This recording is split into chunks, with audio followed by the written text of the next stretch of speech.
Certo, então sejam bem-vindos aí a mais uma resolução. Vestibular 2011 da UFRR. Começaremos aqui pela questão 55. Essa questão 55 é uma questão de química geral, tá? Ela aborda alguns conceitos relacionados à distribuição eletrônica e, pelo que eu estou vendo aqui, a ligações químicas também, certo? Então, nós temos aqui um elemento que é muito comum, o sódio. Então, você como vestibulando, você tem que saber tudo sobre esse elemento, tá? Porque ele aparece na maioria de questões. É um elemento muito comum. Então, o sódio, Na, ele tem número atômico 11. Então, já foi dado aqui na questão. Z11. Possui aí vem as perguntas, né? 1, 2, 3 e 4. Na 1 pergunta se ele possui um elétron na camada de valência. Então, para você saber isso, você tem que fazer a distribuição eletrônica.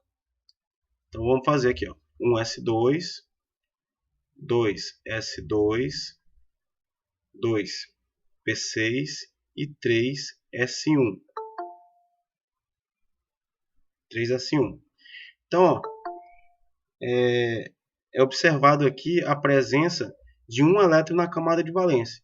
Então, só para a gente relembrar os conceitos, camada de valência é aquela camada externa, ou seja, a mais afastada, certo? Ou seja, para o sódio aqui, a camada de valência é esse aqui, ó, 3s1. Então, nesse caso, ele possui um elétron na camada de valência. Está correto. 2. Possui raio atômico maior do que o do cloro. Há duas coisas aqui que você tem que lembrar. Primeiro que você tem que saber qual é o sentido do crescimento do raio atômico. O sódio, a gente vai fazer a distribuição eletrônica, por isso que ele deu o número atômico, para a gente observar um pouco mais sobre a camada de valência dele e os níveis. Então, vai ficar assim, ó, 1s2, 2s2, 2p6, 3s2 e 3p5. Então, a gente observa que para o cloro, a camada de valência dele também está no terceiro nível de energia, assim como o do sódio, porém ele tem 7 elétrons na camada de valência. Só para aproveitar mais uma informação, para vocês ficarem por dentro, para identificar a família de um elemento que termina no subnível S, é só você observar aqui, ó, quantos elétrons ele tem nesse subnível. Se for 1, esse elemento é da família 1, ou 1A. Para saber qual é a família daquele elemento que termina no subnível P, você tem que somar a quantidade de elétrons do S, porque ele sempre vai ter o S, mais os elétrons do P. Então, aqui você tem 2 mais 5. Então, esse cara aqui, o cloro, ele é da família 7A. Da família 7A. Que também, para os elementos P, coloca uma dezena aí na frente. Então, família 17, né, na configuração mais atual. Então, dá para a gente imaginar que o sódio está aqui no período 1 e o cloro está aqui no período 17. Onde? No terceiro nível de energia, né? Então, o raio atômico, só para finalizar a explicação dessa questão aqui, dessa proposição, o raio atômico ele cresce da esquerda, quer dizer, da direita para a esquerda, no período, tá?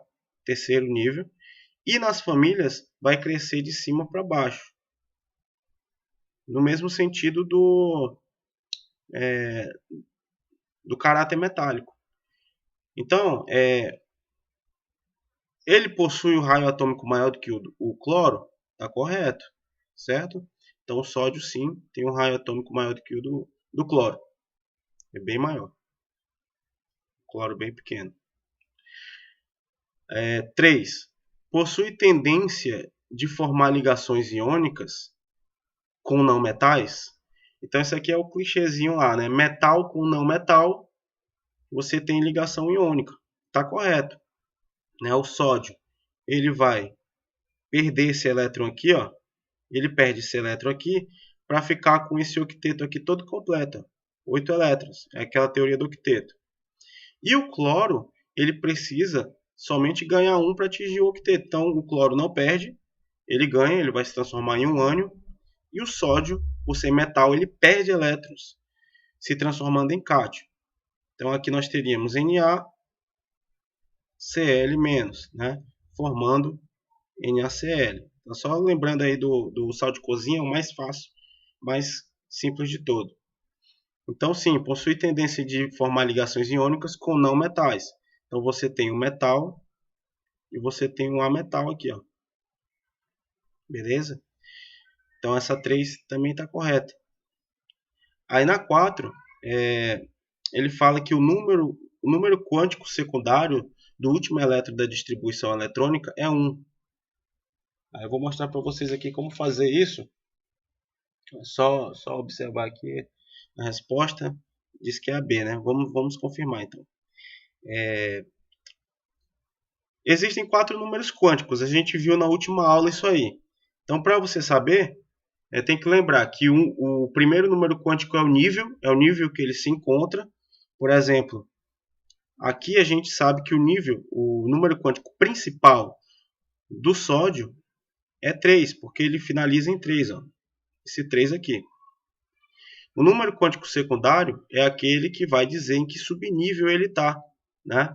Então, quando ele fala que o número quântico secundário é 1, está incorreto, porque, relembrando da última aula, S para secundário é 0, P para secundário é 1, D para secundário é 2 e F para secundário é 3, beleza? Então, o número quântico secundário aqui para ele é 0. Então, essa 4 aqui está incorreta. Resposta correta aí vai ser a B, que diz que 1, 2 e 3 estão exatos. Beleza, galerinha? Essas questões são interessantes porque abordam vários conceitos. No geral, na prova, acaba sendo aquela questão de nível mais elementar. Beleza? Tranquilo? Vamos para a próxima questão, então.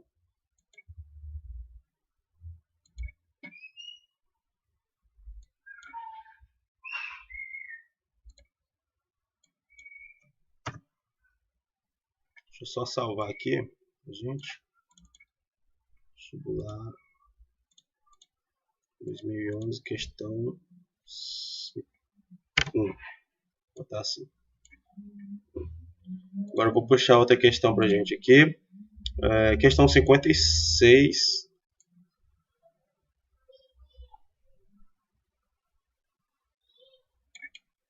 Vou colocar um pouco mais aqui pro lado. Questão 56. Se alguém tiver alguma observação, pode falar, tá?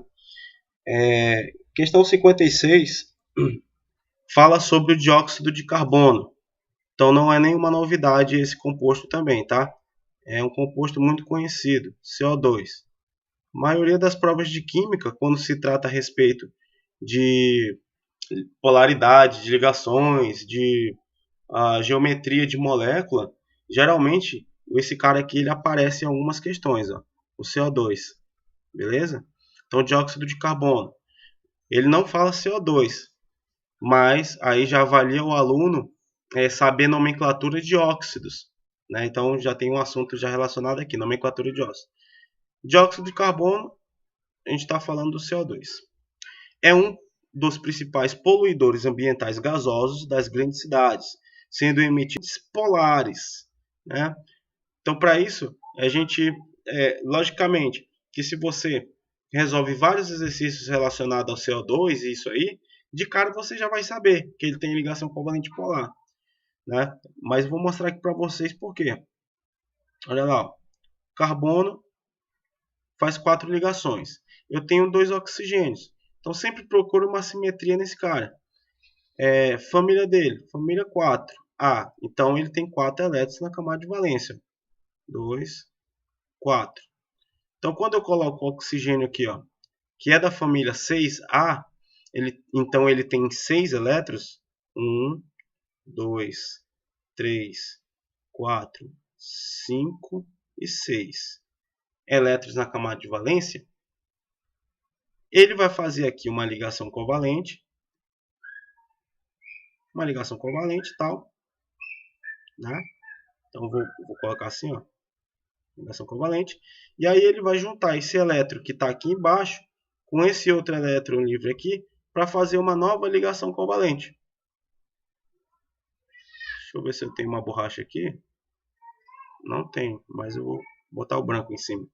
Então ele pega esse elétron, tá? E aí acaba fazendo uma ligação dupla aqui. Ora, o oxigênio faz duas ligações, né? Então tá correto. Então ele faz de um lado tanto quanto do outro, beleza?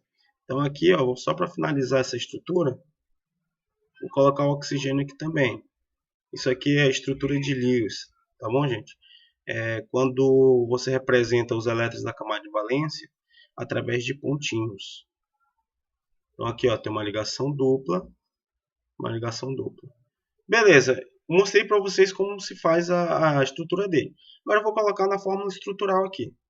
Ó, dupla ligação.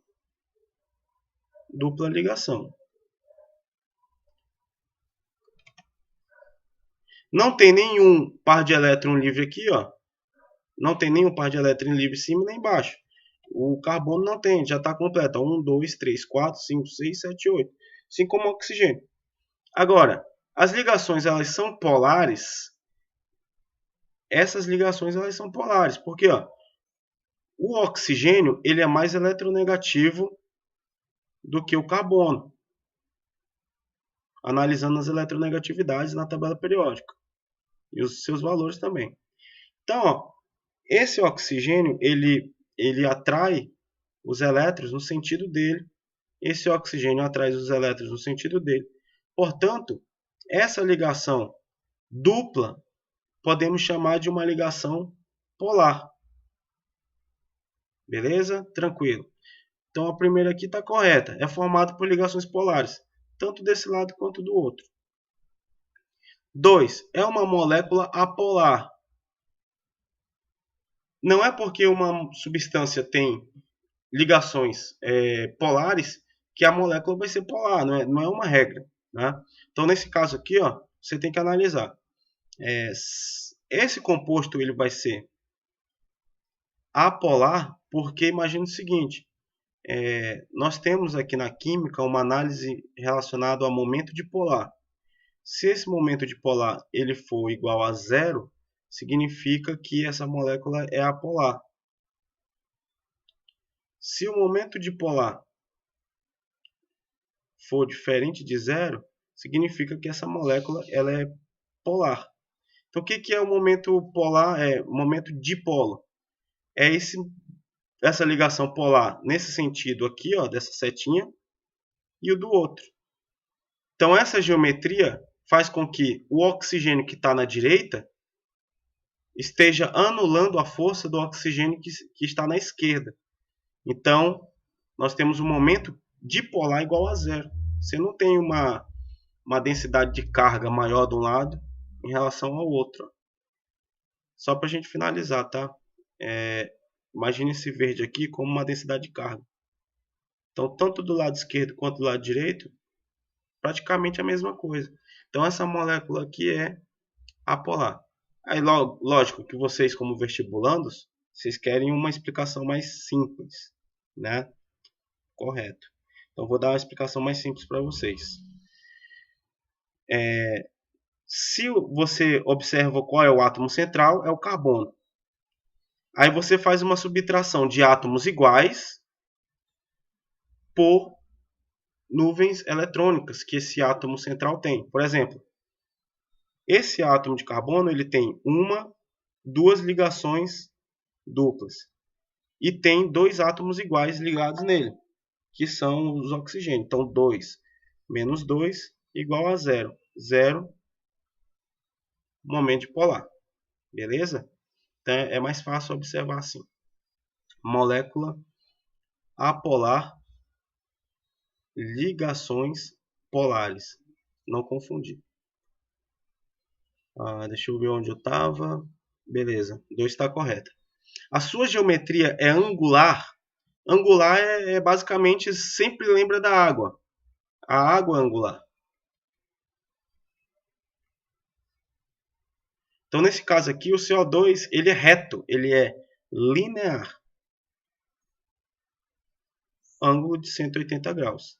Tá? Beleza? Então, aqui a 3 está incorreta. 4. É mais solúvel em hexano do que em água. Água é polar. Hexano e hidrocarboneto em si, só lembrar da gasolina, galera. Gasolina é uma mistura de hidrocarbonetos. É apolar.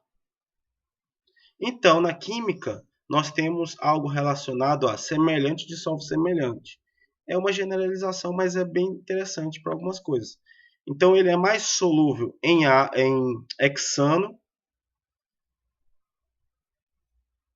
do que em água, que é polar. Tá bom?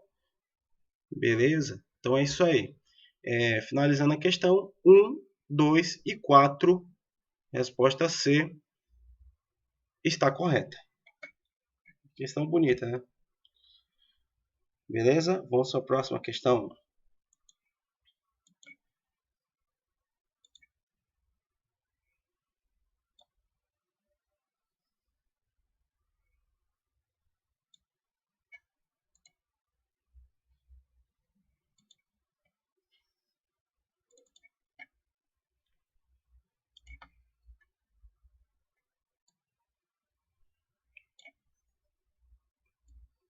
Questão 57.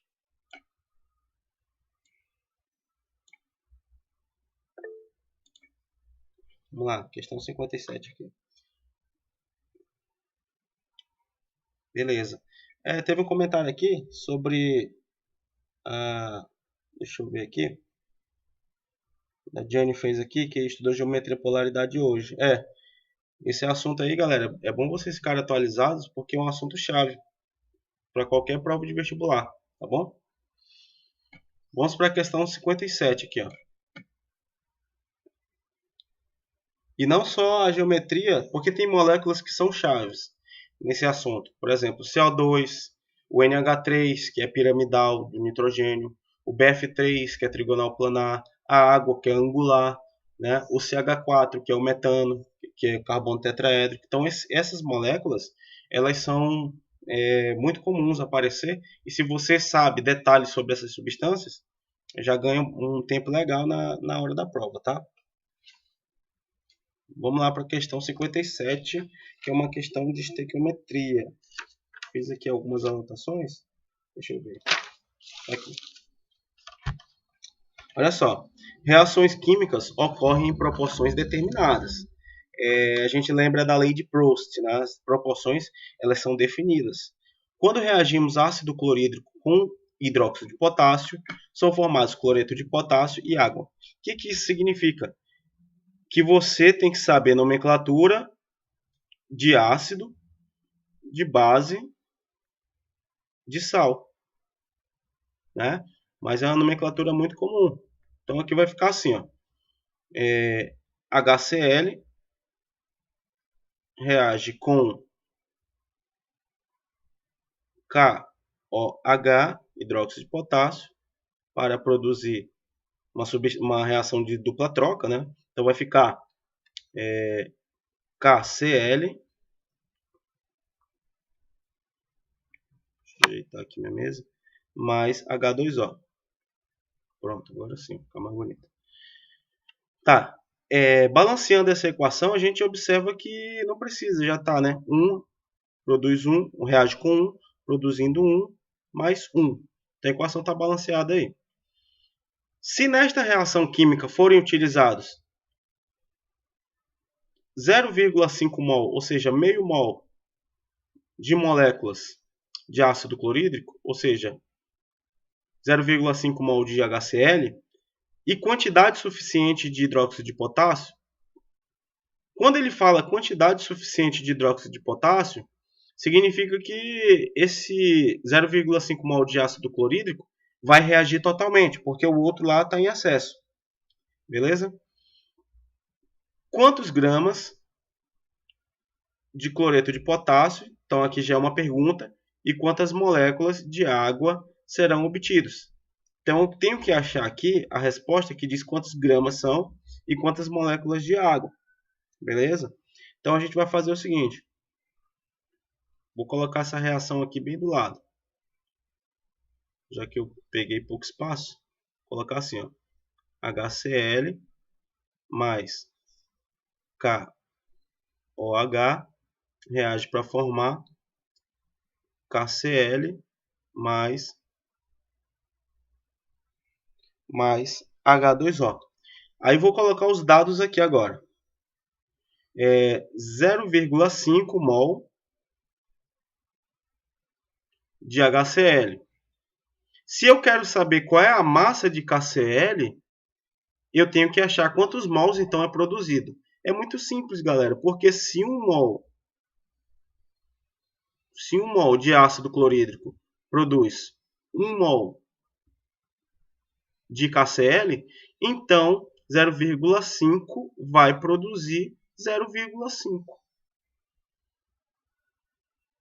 mol de KCl e também vai produzir 0,5 mol de água, beleza? Pela proporção, não preciso multiplicar nada, né? É tudo 1, a proporção 1 para 1. Beleza, eu quero saber quanto isso significa em massa e quanto isso significa em número de moléculas. Então a gente vai para o cálculo agora. Vamos lá para o cálculo. Vou pegar aqui uma caneta preta. Se eu tenho a quantidade de mols, para eu achar a massa, eu só preciso da massa molar desse cara. Então, massa molar do KCl, os dados foram fornecidos aqui, ó, potássio e cloro. Então, para o KCl, a massa molar vai ser 39,1 mais 35,5. Isso aí vai dar em gramas por mol, que é o total de, deixa eu ver aqui, 74, né, somando os dois, 74,6 unidade, gramas por mol. Aí eu vou aplicar aquela fórmula do mol, que eu gosto de utilizar ela porque eu acho mais prático do que fazer uma regra de 3 simples. Então, ó, mol é igual a massa sobre massa molar, né? Então, nesse caso, para eu achar a massa, eu só preciso multiplicar o número de mols pela massa molar. Então, nossa massa aqui vai ser 0,5 mol, vezes a massa molar, que é 74,6 gramas por mol. Mol corta com mol, vai ser a metade, né? Então, metade disso aí dá 37,3 gramas de KCl.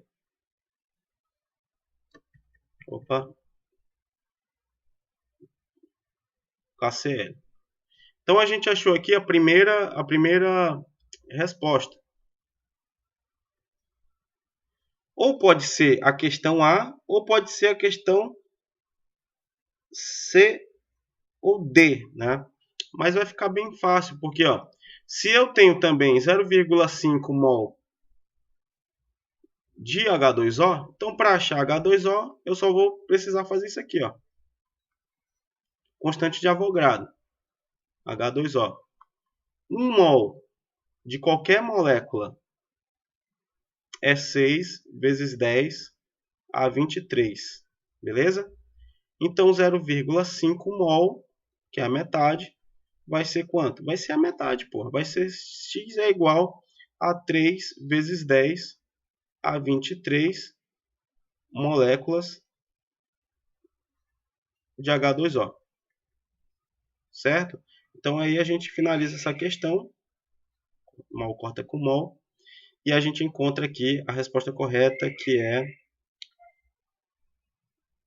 é a C, né? Que é a C. Tranquilo? Beleza? São sempre chatinho fazer esses cálculos, né? Acho que essa questão foi um pouquinho mais difícil nessa prova, mas tendo um pouco de atenção dá pra resolver sim, tá bom? Deu C, isso mesmo. Vamos lá, vou salvar isso aqui.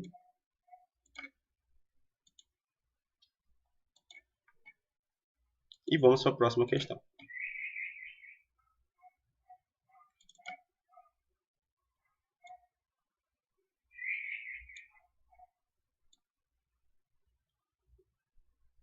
Questão 58. É uma questão sobre o assunto de equilíbrio químico.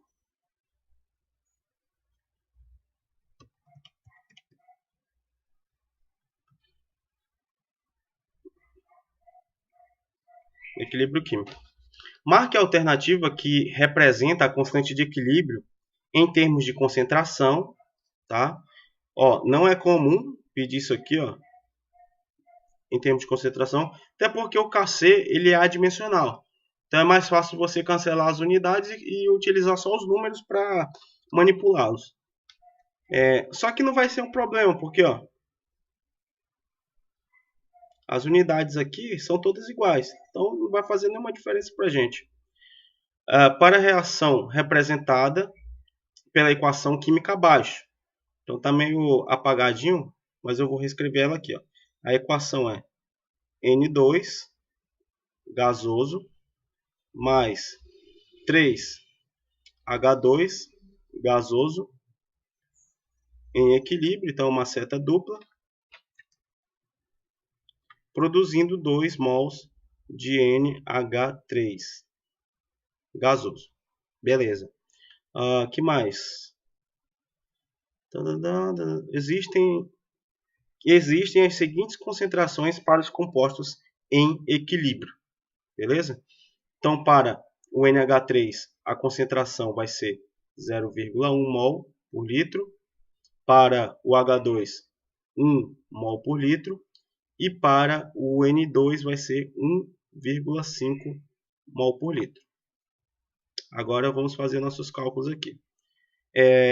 Constante de equilíbrio, para quem não lembra, você pode calcular ela através da concentração do produto sobre a concentração dos reagentes, beleza?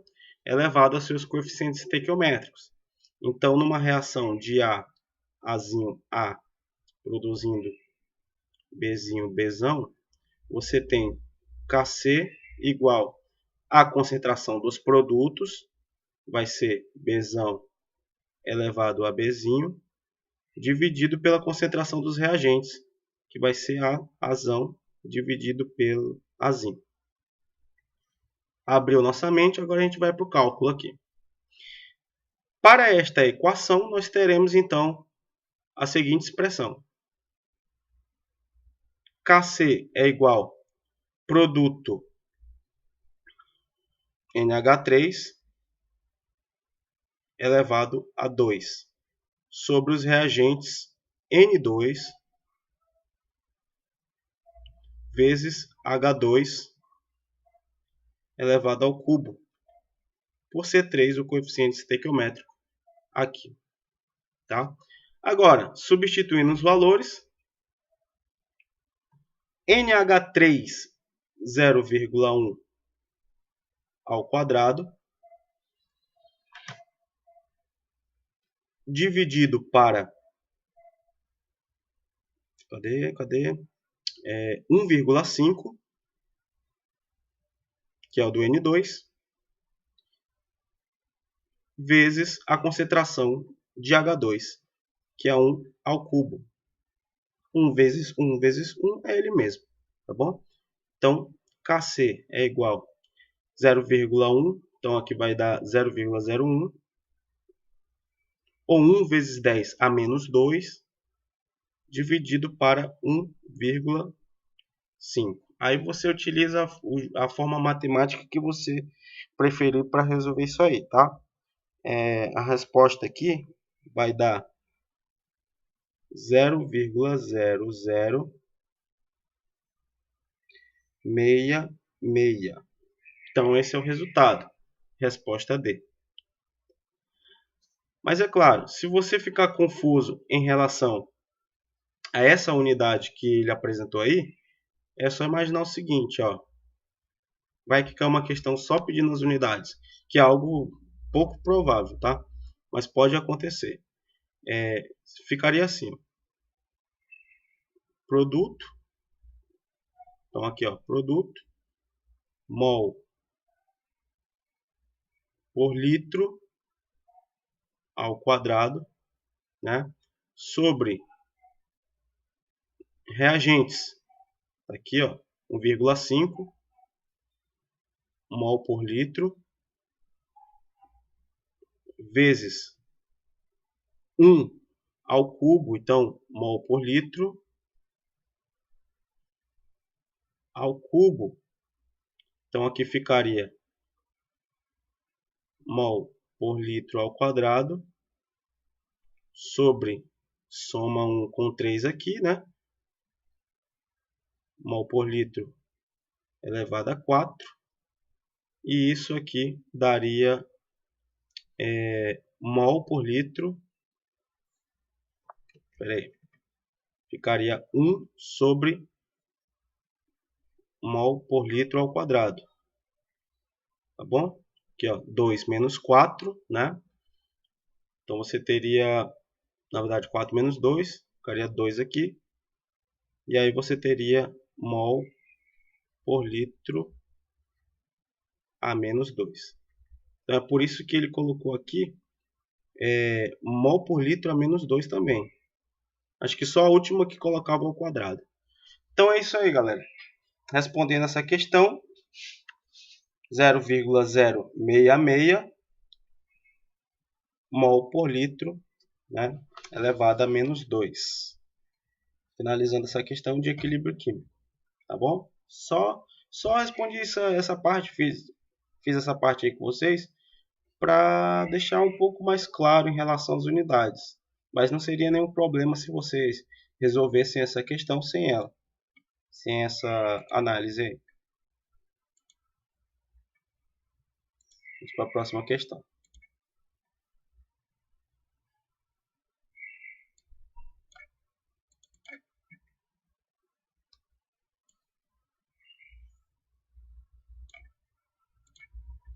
Questão 59. Deve ser uma questão de equilíbrio químico também, tá? Mas relacionando os fatores que influenciam no deslocamento do equilíbrio químico. É um assunto bem mais fácil, bem mais tranquilo e que geralmente cai em prova também. Fala o seguinte: o metanol ou álcool metílico usado como combustível pode ser obtido pela hidrogenação do monóxido de carbono, conforme a equação representada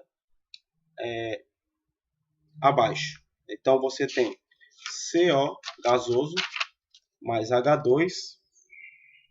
Vou reescrever aqui para ficar mais visível. Vou colocar aqui do lado. CO gasoso mais 2H2 gasoso em equilíbrio químico produzindo CH3OH gasoso.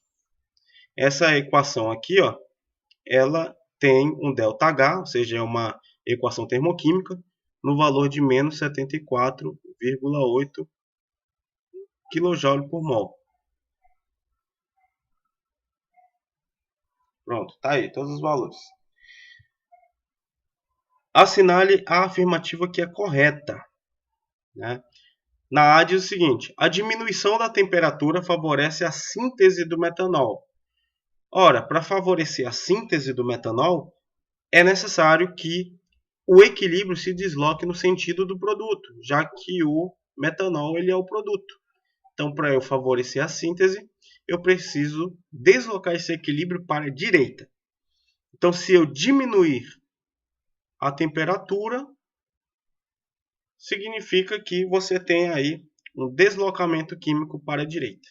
Tá bom? Como é que eu sei isso? Para analisar o fator da temperatura em relação ao equilíbrio químico, você tem que primeiro observar se essa equação ela é exotérmica ou endotérmica. E em qual sentido? Por exemplo, no sentido direto, ela é uma reação exotérmica. O valor aí é negativo. Esse sentido exotérmico ele é favorecido com, com a diminuição da temperatura. Né? E o sentido endotérmico, que é o sentido contrário, ele é favorecido com o aumento da temperatura. Se o sistema é endotérmico, quanto mais energia que você fornece para ele, melhor, porque aí ele está absorvendo mais e aí a reação procede no sentido endotérmico. Já no exotérmico, não. Se você aumenta a temperatura, você não vai favorecer o sentido exotérmico, porque ele quer liberar, ele não quer mais energia, ele quer liberar. Então, se você diminui a temperatura do sistema, favorece a síntese do metanol, que no caso é o produto que está à direita. Né? Beleza? Então, aqui a resposta correta é a resposta A. Agora, vamos analisar o resto só para a gente observar. Trata-se de uma reação endotérmica? Errado. A gente já viu que o sinal aqui é negativo, então é uma reação exotérmica. Com o aumento da concentração de H2 ou de pressão parcial, não altera a concentração do metanol. Está errado. Porque se você aumenta a quantidade de um reagente, o que vai acontecer? Ele vai deslocar no sentido de formação do produto. Porque você está colocando reagente. Então ele precisa voltar ao equilíbrio, fazendo com que esse reagente vire produto. Né? Senão vai ficar desigual, vai ficar muito reagente e pouco produto. Então altera sim. A expressão da constante de equilíbrio da reação em função da concentração é dada por Kc H2CO2 sobre CH3O. Está incorreto. Lembra que a gente viu agora há pouco que é primeiro os produtos, né?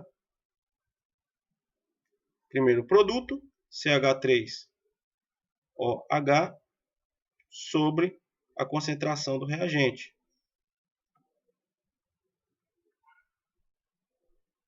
Beleza? Tá errado também, então. E a utilização de um catalisador, isso é muito comum nesse tipo de questão, tá, galera?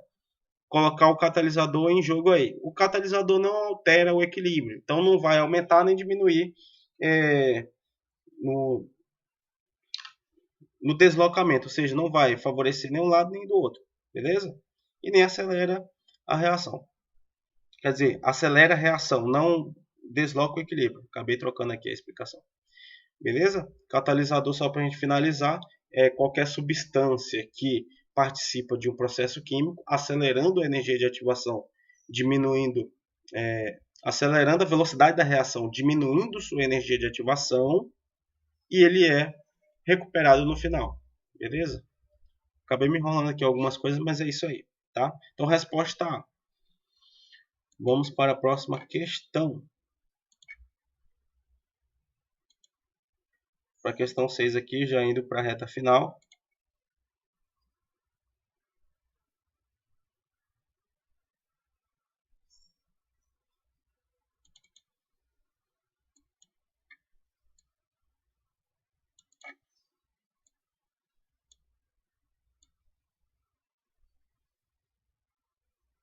Pronto. Questão 60. Né? Dentro da química, temos a eletroquímica, que estuda a relação entre corrente elétrica e as reações químicas. Os principais fenômenos estudados pela eletroquímica são responsáveis pelo funcionamento das pilhas e do processo de eletrólise. Uma pilha a combustível é um dispositivo eletroquímico no qual a reação de um combustível com oxigênio produz energia elétrica. Esse tipo de pilha tem por base semi-reações apresentadas abaixo. Então ele já assume aqui que é uma pilha. Isso aí já vai ajudar a gente a responder algumas indagações que foram feitas aqui. Tá? Então as semi-reações são 2H2O. Então aqui, ó, 2H2O mais 2 elétrons produz H2 mais 2OH-. E a outra semi-reação é oxigênio mais 2H2O mais 4 elétrons produz 4OH-.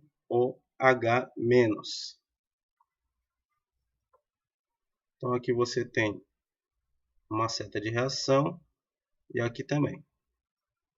Agora, outro fator importante. Para a primeira reação, você tem potencial padrão de redução. Então, vou colocar assim, ó, potencial padrão de redução igual a menos 0,83. E para a segunda semi-reação, você tem potencial de redução igual a mais, ou seja, positivo, 0,4 volt.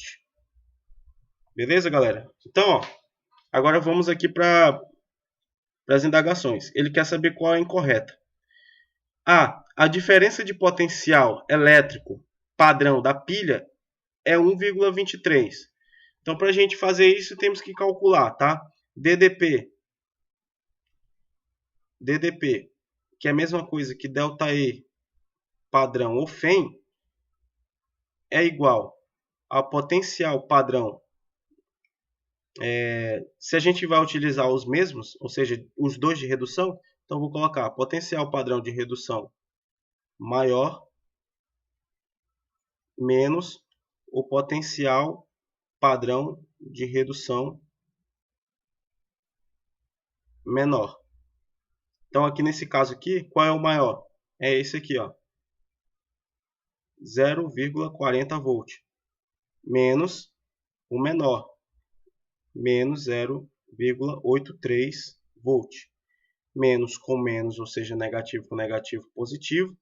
Então você tem a soma dos dois, dando um total de 1,23 volt. Então a primeira afirmação está corretíssima. Lembrando que ele quer saber qual é a errada.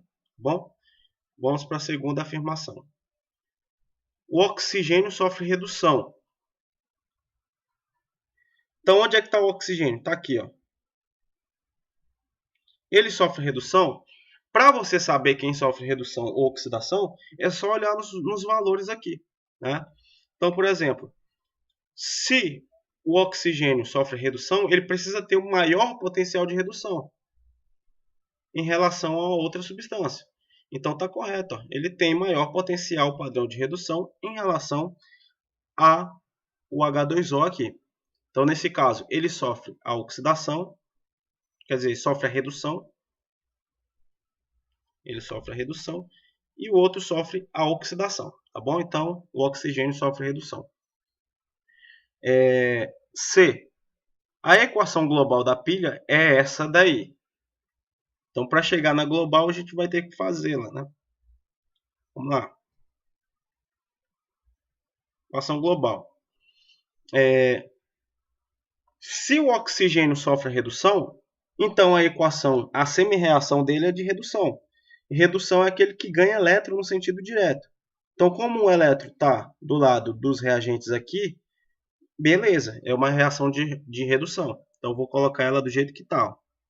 O2 mais 2H2O mais 4 elétrons produz 4OH-. Como o H2O tem menor potencial de redução, ele sofre a oxidação. Portanto, eu vou ter que colocá-lo aqui no sentido contrário, ou seja, invertido. Porque na reação representada aqui, nós temos uma reação de redução. E eu quero ele como oxidação. Então, vai ficar assim, ó, H2 mais 2OH-. Vou colocar direito aqui para não confundir. 2OH- produz 2H2O mais 2 elétrons. Agora eu vou somar as duas tá bom? Lembrando que na equação global nunca deverá aparecer quantidade de elétrons. Então a ideia é cancelá-los. Para cancelar, eu preciso multiplicar essa segunda expressão a fim de igualar, né? Então vou multiplicar por 2. Então vai ficar aqui, ó, vezes 2. Aqui vai ficar 2H2. Eu vou ter que apagar aqui para não ficar... Onde está 2 vai virar 4. Né? Então aqui, ó, 2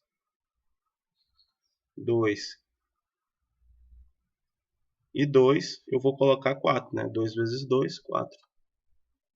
4, 4 e 4. Primeiro eu inverti ela, agora eu multipliquei por 2. Agora eu vou finalizar somando. Olha lá. Ó. O que está do lado oposto cancela. Então, ó, 4 elétrons cancela com 4 elétrons. 4OH- cancela com 4OH-. 4H2O menos 2H2O vai ficar 2. Beleza? E agora eu vou colocar o que sobrou. O que foi o que sobrou? 2H2 mais O2 reage para formar 4 menos 2 de moléculas de H2O vai ficar 2H2O. Então a gente vê que a equação aqui bateu, né? Praticamente a mesma, é a mesma equação química. Então essa C está correta também. E vamos para D. A obtenção de energia elétrica desse dispositivo é um processo não espontâneo. Está errado, tá? Quando o processo é não espontâneo, essa DDP tem que ser negativa. E a gente sabe que é positiva. Então esse processo é espontâneo. E outra coisa, toda pilha é um processo espontâneo. Eletrólise não é processo espontâneo, beleza? Então a pilha é espontânea. Essa D aqui seria incorreta, mas essa aí também está errada. Ó, o gás hidrogênio atua na pilha como agente oxidante. Se o hidrogênio parte de um estado que é 0 para mais 1, então ele sofreu oxidação. Então, no caso, ele é agente redutor. Beleza? Então, por isso que essa questão 60 aqui, ela foi anulada. Tá? Tanto a D quanto a E são informações incorretas. E aí teria duas respostas para esta questão. Certo, galera? Tranquilo? Deu para discutir os conceitos gerais. Vou salvar ela aqui. Né? Aguenta firme aí que a gente já está chegando no final.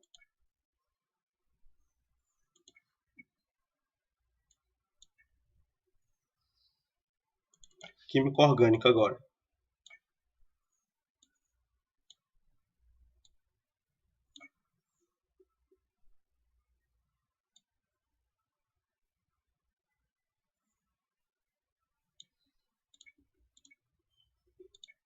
Química orgânica. Questão 61. Informar quantos átomos de carbono e de hidrogênio tem nessa questão. Então, bem fácil, né? Aqui nós temos um composto com 6 átomos de carbono nesse anel. Então, um anel aromático. Né? Só fazendo aqui para a gente ver direitinho. Mas não tem muita bronca não, tá? Eu vou, ó. 1, 2, 3, 4, 5 e 6.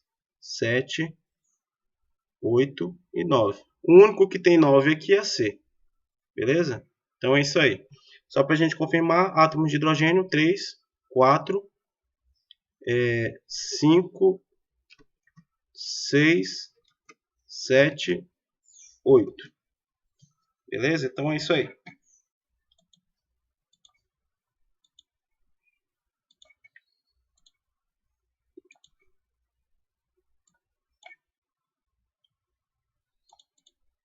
Questão 62 sobre isomeria. também foi uma questão que foi anulada, tá? Primeiro porque todas as substâncias aqui envolvidas, não, na verdade, não correspondia às respostas que eles queriam lá.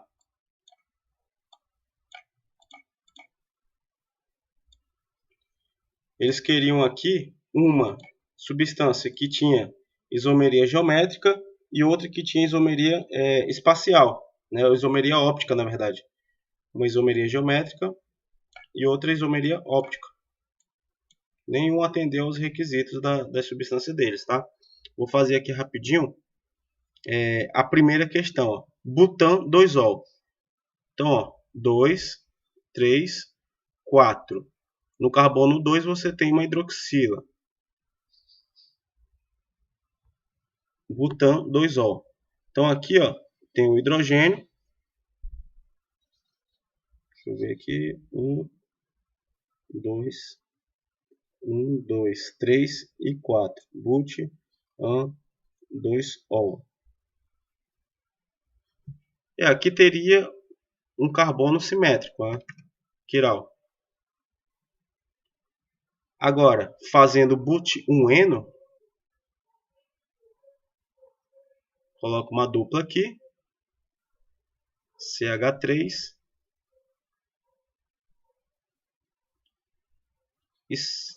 opa, deixa eu refazer aqui, CH2, CH3, aqui hidrogênio, aqui hidrogênio, hidrogênio. Tem dois átomos iguais do mesmo lado, então não pode ter isomeria geométrica aqui, tá bom? Vamos para B agora.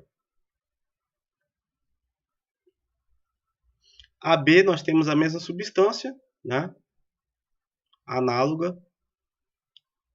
E nós temos a outra substância que é o but2eno. Então vou colocar aqui, ó, dupla no carbono 2. Então vou colocar CH3 aqui. E vou colocar o CH3 aqui.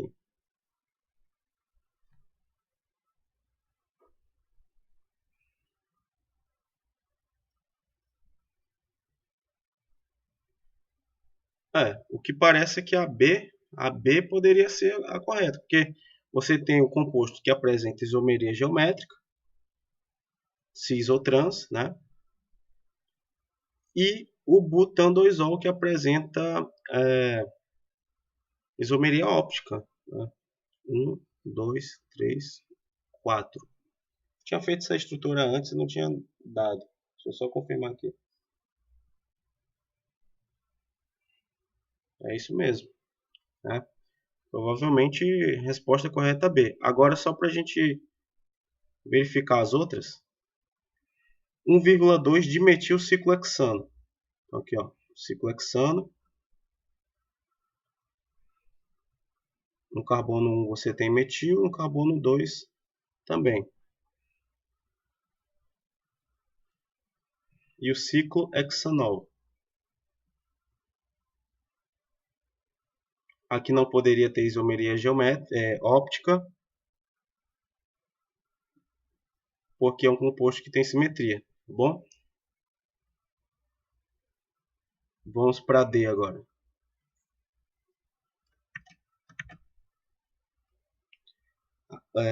A D não poderia ser porque o propeno ele não apresenta isomeria geométrica, porque tem dois hidrogênios ligados a ele no mesmo carbono, que não configura isomeria geométrica. E na E, deixa eu ver aqui, ciclohexanol,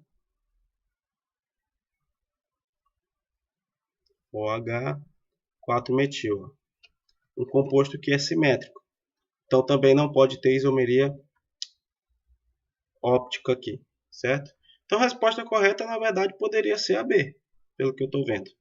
Beleza? Não sei por que eles anularam essa questão. Mas vamos para a próxima.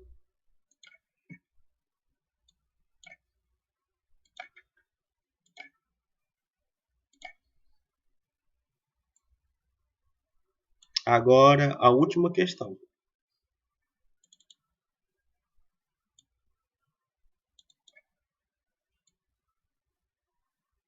A última questão é sobre reações orgânicas. Tá?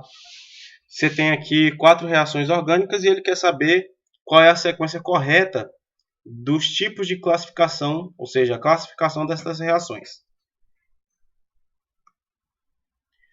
Toda vez que você tem o benzeno com um outro reagente onde vai ter uma substituição, essa substituição, as reações que ocorrem no benzeno são substituições do tipo eletrofílica. Tá? Então, o que é substituição eletrofílica? Ele tem o hidrogênio, e aí o Br2 vai substituir, né? Você tem Br2, então Br. Então vai substituir esse hidrogênio por um bromo.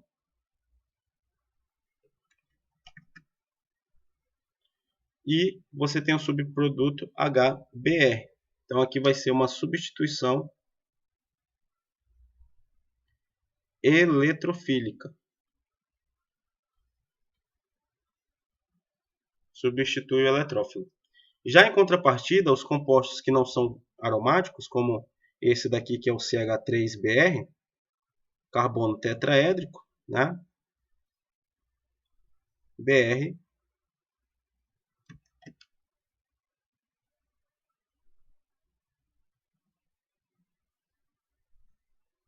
Ele pode sofrer uma substituição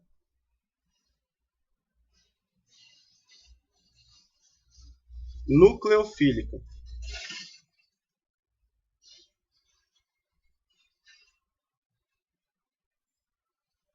Quando um nucleófilo NaOH,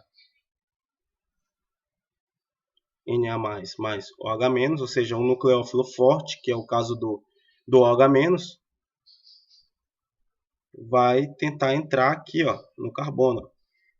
Então ele procura um núcleo, que é o carbono, e o outro elemento, que é o de saída, que no caso é o bromo, eletronegativo, vai ter que sair, né, no caso. Então aqui o produto desta reação vai gerar uma substituição eletrofílica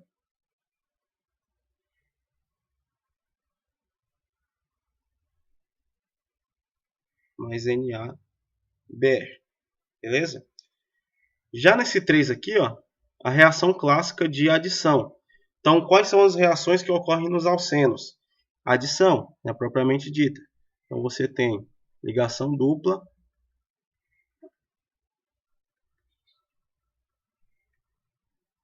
CH3, opa, que é só um CH3, mais HBr. Então a dupla vem, ataca aqui, ó, pega o hidrogênio, essa ligação se rompe para cima do bromo. Então ficaria o hidrogênio adicionado no carbono mais hidrogenado. Então ficaria CH3, CH3 positivo, mais Br-. Então esse Br-, ele vem e ataca esse núcleo positivo, finalizando assim a reação. Tá? Então vai ficar, ó, CH3, CBr, CH3H. 2 bromo propano. Eita, travou a língua aqui. 2 bromo propano. E para finalizar aqui, toda vez que você tem um álcool, aqui é uma adição, né? Só para ficar claro. Adição. Toda vez que você tem um álcool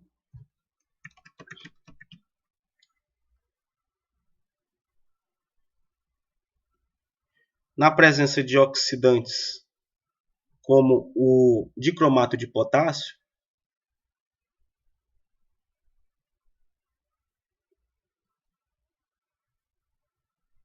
e o ácido sulfúrico, você tem uma oxidação.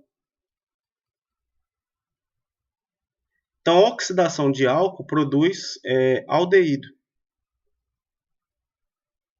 Por isso que tem aqui o etanol. E se ele sofrer mais uma oxidação, ele vai produzir ácido acético. Então, a resposta correta aqui é a substituição eletrofílica, nucleofílica, adição eletrofílica, pode ser que é uma adição eletrofílica, e oxidação, né? Então a resposta correta aqui, resposta D. Beleza, galera? Então chegamos ao fim de mais uma aula.